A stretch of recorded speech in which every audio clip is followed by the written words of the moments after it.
What's going on, everyone? Welcome back to the show. So, you know what? This is not the first time that I recorded or tried to record this video. I'm going to talk about something that I don't normally talk about on this channel. And we just saw the events that unfolded yesterday when it came to a mass shooting. We saw that there was an incident in Buffalo last week. There was even an incident in California a couple of days ago. And I don't normally talk about this on the channel, but I just have to address this. And the reason why I tried to shoot this video a couple of times is because I get angry when I start talking about stuff like this, because this is very sad. It's very sad. And we kind of see the same thing every time this happens. We see people are very, very upset. And then after that, then people start to kind of calm down a little bit, and weeks go by and nothing happens. And then months go by and nothing happens. And then a year goes by and it's all forgotten. And then it's on to the next. And we just continue seeing the same pattern. And when we're looking at politicians and hoping that they will do something, and I don't have the answer. I can't tell you what is going to fix this problem, but I do know that politicians need to address it. And we have not seen politicians address it. They'll talk about, well, we need to have background checks. We need to have common sense, gun reform, and all the stuff that they put out there. But there's no action. It's just talk. And you have one side of the aisle. You have Republicans that refuse to do anything when it comes to making any changes to gun control laws or anything like that. Okay. And so I want to show you a clip. This is Steve Kerr. He is the coach of the Golden State Warriors. And he actually lost his father. His father was assassinated back in 1984. And so this is one of those things that you know, it's close to him. And he gets very, very upset when this stuff happens. This is not the first time that he's spoken out about this. And so I'm going to play this clip, and then we're going to talk about it at the end, because he does call out Mitch McConnell. Okay, so we're going to go ahead and take a look and a listen to Stephen Kerr. So here we go. I'm not going to talk about basketball. Nothing's happened with our team in the last 6 hours. We're going to start the same way tonight. Any basketball questions don't matter. Since we left shoot-around, 14 children were killed 400 miles from here, and a teacher. And in the last 10 days, we've had elderly black people killed in a supermarket in Buffalo. We've had Asian churchgoers killed in Southern California. And now we have children murdered at school. When are we going to do something? I'm tired. I'm so tired of getting up here and offering condolences to the devastated families that are out there. I'm so tired of I'm tired of the moments of silence. Enough. There's 50 senators right now who refuse to vote on H.R. 8, which is a background check rule that the House passed a couple of years ago. It's been sitting there for 2 years. And there's a reason they won't vote on it, to hold on to power. So I ask you, Mitch McConnell, I ask all of you senators who refuse to do anything about the violence and school shootings and supermarket shootings, I ask you, are you going to put your own desire for power ahead of the lives of our children and our elderly and our churchgoers? Because that's what it looks like. It's what we do every week.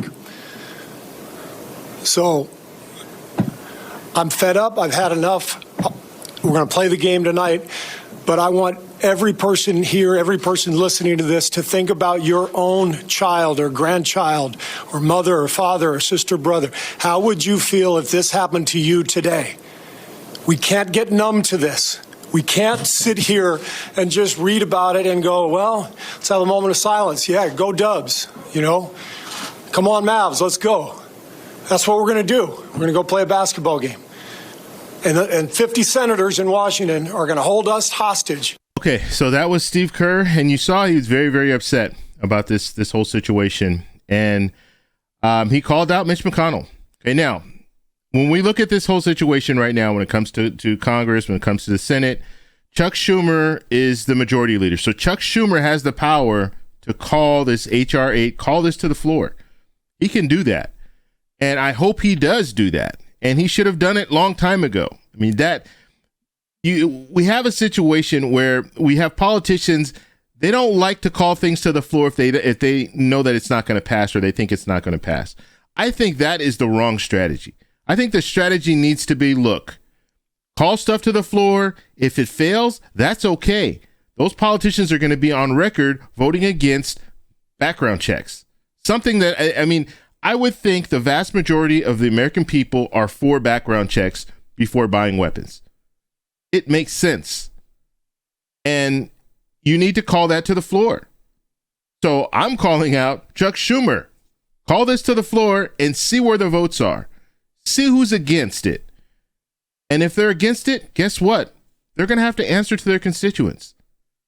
And that's the bottom line. That's where we need to be when it comes to all the legislation. I mean, it's so sad that we look at legislation, and especially legislation to help people in the U.S. and protect people in the U.S., and you have politicians not wanting to do anything.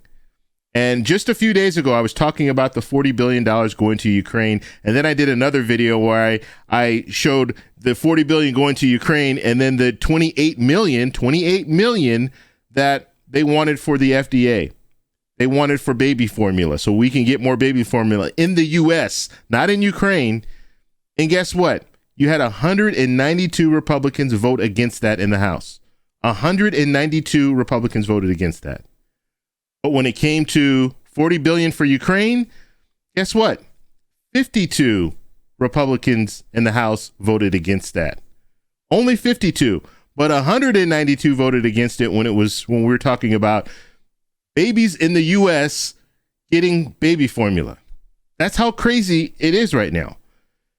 And so when it comes down to it, I hope there's some action. And I think we all get to this point where we kind of see the transition and it kind of fades away, and then we'll have the midterms and it'll just go away and people won't even talk about it anymore. But I'm hoping that, the bottom line is politicians just need to do work. They need to do work. And we're not seeing a lot of work. And I don't care. Like I said, I don't care if you call something to the floor and it fails. At least we have a vote. At least I know you're doing something. We put people in office and they don't do anything. They get a paycheck, but they don't do anything. And they go on recess and do all this stuff that the average American person can't do. And they're getting paid for it, and they're not moving forward with anything. It's a shame. It's a tragedy.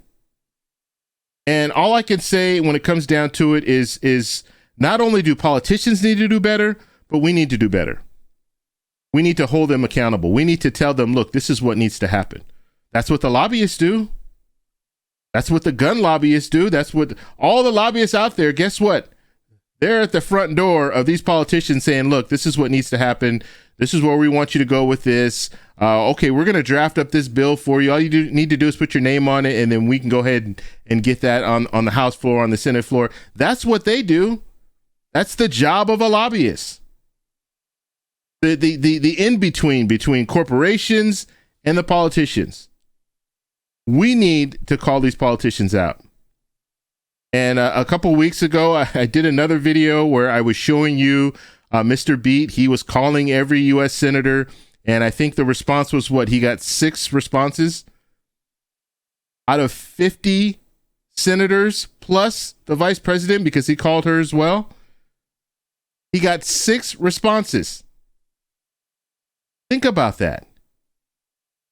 These people represent you, but they can't even respond to a question that you might have, a concern that you might have. And even when he called people on the phone, and I think it was like 53, he got 53 voicemails. 53 voicemails. I'm calling a senator to talk to them about a problem that I have, and I'm getting a voicemail. That should never happen. There should always be someone on the other end of that phone answering it. Remember, these senators, they have staff. They have funding so they can have staff. That's tax dollars that we're paying for them to have an office. So if you have an office, you should have someone picking up the phone. So we'll have to see where this goes. I'm going to follow this story. Like I said, I don't like talking about situations like this because I just think it's just, I mean, it's just sad all the way around. Okay. And with all the other stuff that's going on, I give you guys enough bad news when it comes to just the inflation and the economy and all this stuff. But I had to say something. And the fact that Steve Kerr was talking about Mitch McConnell, it kind of fits in with legislation. So I wanted to address that. And we'll have to see what politicians do. We'll have to see if they pull away and they don't want to talk about this. We're going to have to follow it. The NRA, they're having their convention this week in Texas. So that's going to be another, there are going to be a lot of press there. There's going to be a lot of attention on that. We'll have to see what the politicians say there. I think President Trump is supposed to be there. We'll have to see. We'll have to see what they say. I don't have the answer, and I'm not paid to have the answer. Okay, that's why we have politicians there, to make these difficult decisions. But as of late, they're not making decisions at all. They're just kind of sitting back, and that is not acceptable. And this is a midterm. This is a midterm election. Not all senators are going to be up for midterm. It's only going to be a third of them. All the House will be up for re-election.